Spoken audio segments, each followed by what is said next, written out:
basically what I want to do is I have the PPP loan data right here. I have this NAICS code here, and I want to insert the name of the NAICS code. That's what the VLOOKUP function is for. The first thing that I'm going to do, I mean, in theory, I could create space right here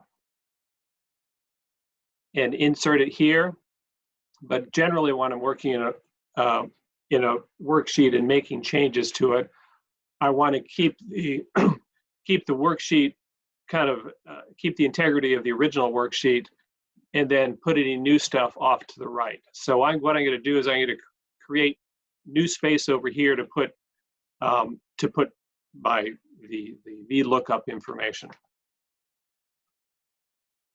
And I'm just going to copy this and plop it down at the end of the worksheet. So I just did a copy paste. I'm just going to call this NAICS code 2. So now I have the same field of information twice. You know, there's nothing wrong with doing that. It's just, I think it's easier to keep the new stuff that you're creating off to the side, off on the end of the worksheet. And now what I want to do is I want to use a VLOOKUP function to basically, you know, have these code names match up with the right numbers here. So we want to, you know, NAICS code 2238160 is somewhere in this list, and I want to have it fill in right here. So this is the VLOOKUP is, you know, they're a little bit complicated. There's a good, if you do it just right, it's pretty simple, but it takes a little while to kind of figure out how to do it. If you have a really simple couple of worksheets, it can be pretty simple. So I'll just lead you through the steps on it. There's a nice VLOOKUP wizard that basically does it for you. So I'm just going to click on formulas and then go insert function.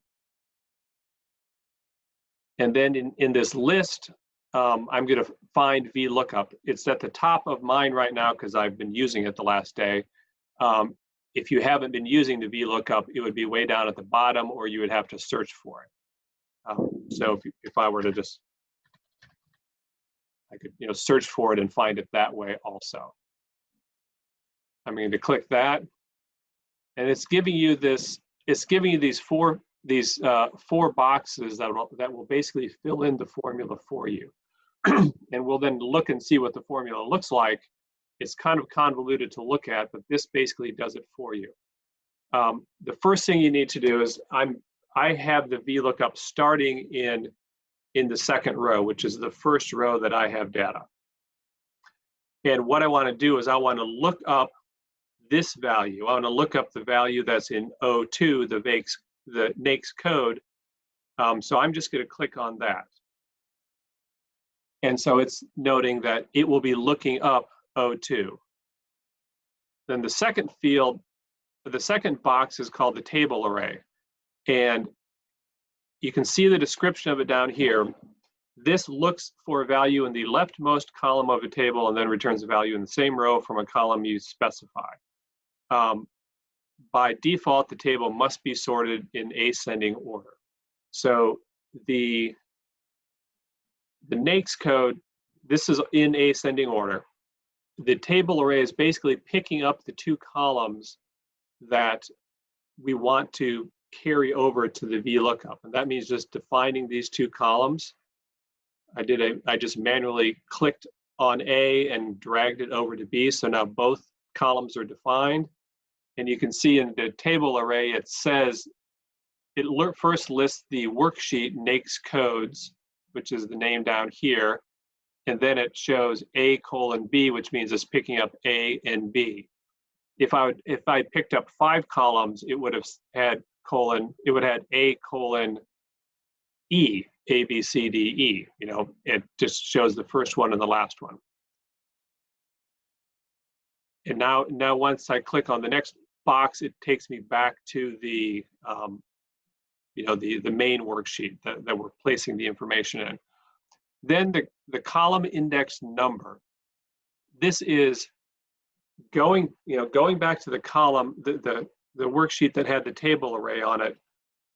We need to see, do we want to, is the VLOOKUP information that we want to plop into the main worksheet, is it in column 1, or is it in column 2, or is it in column 3, 4, 5, 6, whatever, or column A, B, C, D, or E, which translates to 1, 2, 3, 4, 5.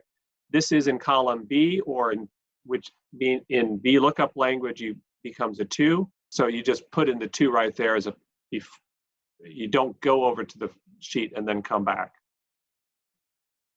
And you can see right here where it has this equal sign, it's filling in something. So it seems to think that 238160 is a roofing contractor, and we can check and see, make sure that's the right one.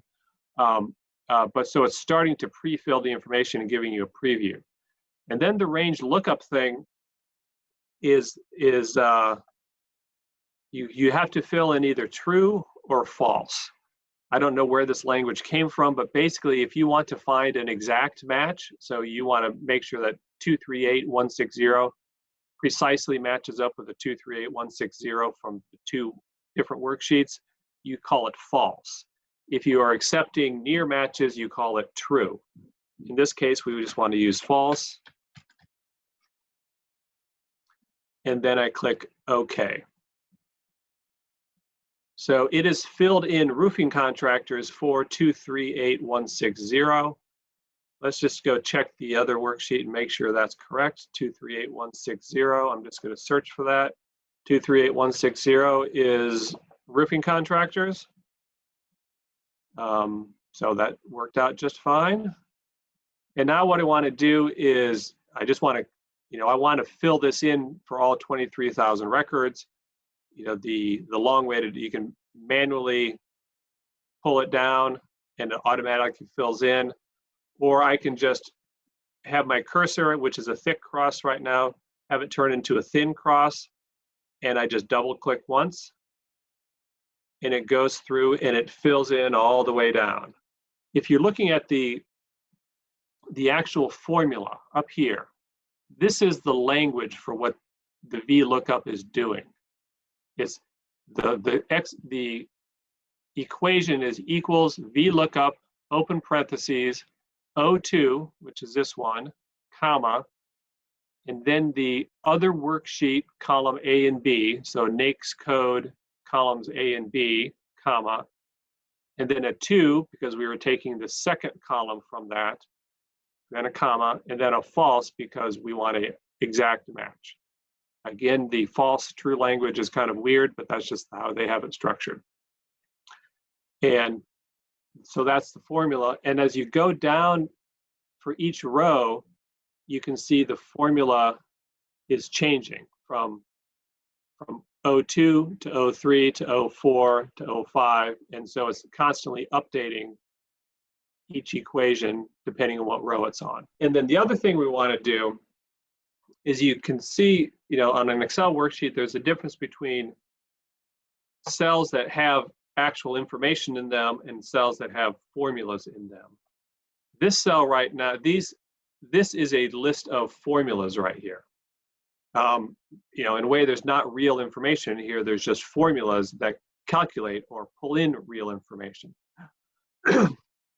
Anytime you're going to start doing a bunch of analysis and sorting and pivot tabling, it makes most sense to turn the formula information into actual information.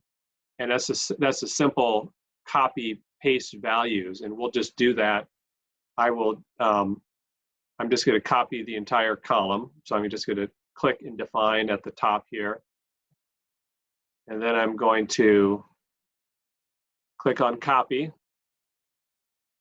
And then I'm going to go one column over to put the new column in.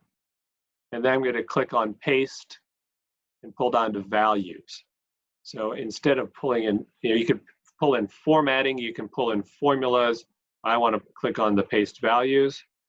These two rows look the same visually, but this column right here, on these two columns look the same. This column right here, if you look in the formula box up here, this is actually showing that this is a formula. It's just visually presented as the information, but it's actually a formula Whereas this one right here is actually the information because we did a paste values.